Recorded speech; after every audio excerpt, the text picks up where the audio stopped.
Also, I talked to Fabiano. I think it was a very constructive criticism, which I appreciate.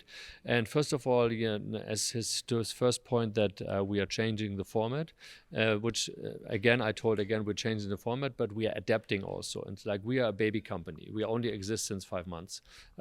So it's our fourth tournament now. We're going to do this fifth tournament. So we have to get the room to kind of see what works, what doesn't work. And I'm sure that by the end of the season, we will have found the perfect format that we consistently do. And whatever we are changing, we're trying to change in the interest of the players and of the fans at the same time.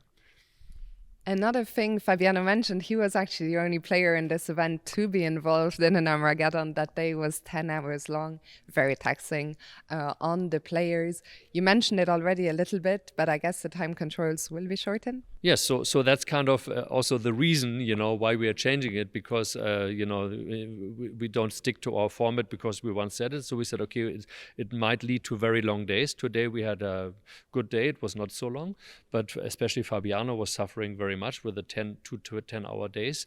So by eliminating the rapid and blitz portion in the tie breaks, we are replacing it with another format. And so that will make sure that we're not going to have so long days. That's also part of the changing of the format, and we'll see how this evolves. And finally, the last talking point was the audience. I mean, it was so great having an audience, and I understand that they get excited, and sometimes it's hard to control their emotions, their reactions. But yesterday, they reacted a lot in a crazy game between Fabi and Hikaru.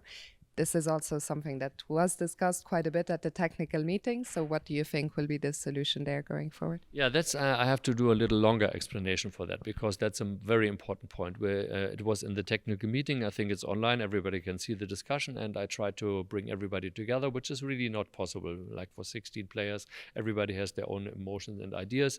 Some people like headphones, some people don't like headphones, and even with headphones, as Fabi says, not everything can be avoided. So we cannot please everybody. So there has to be a compromise, especially because we are really here to have the fan engagement, the fair audience. So we are not here to play pure chess and like it has been always in the traditional days. So we have to adapt, and we have to see what works. And so certainly there will be distraction by the fans, and so we see to what extent it makes sense, and also maybe it's fair or unfair to the sports, to the chess players.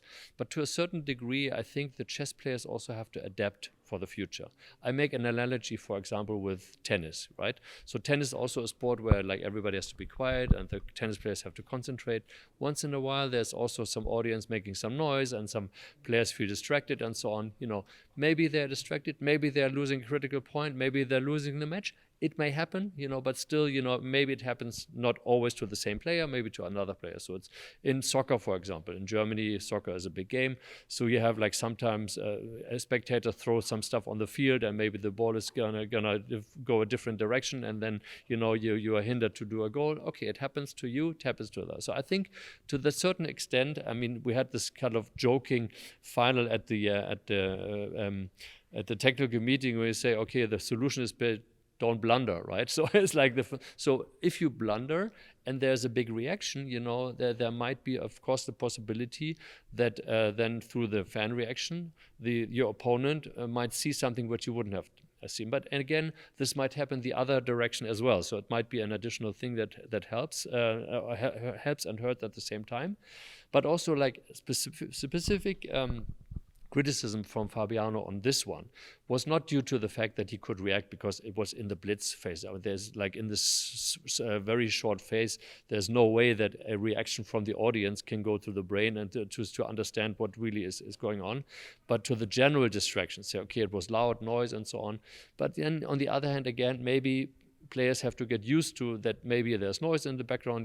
We can have noise cancelling, we can have music, we can have loud music if that is distracting. But for example, a player like Hans, he told me, I wouldn't, have anything against having a chess game in a bullfighting ring, with a lot of noise and everything, and even alcohol or whatever, some crazy ideas. We're not going to go that crazy, but in the end, we have to see how can we do the fan engagement, because we want the fans engaged and we want the reactions, and when there's something, and right now, even when a game is over, they're clapping, maybe the other game is still going on, maybe they are distracted, but I think it's something where we slowly adjust to the situation, and that certain players have to see, how they get along with this and how they can cope with it. And we can have all these means, like, as I said, with the headphones and maybe noise cancelling, or maybe music, or maybe loud music, or whatever, or maybe no phones at all, no headphones at all. So that's kind of the situation, but it's again an evolving process. We are trying to revolutionize the sport of chess,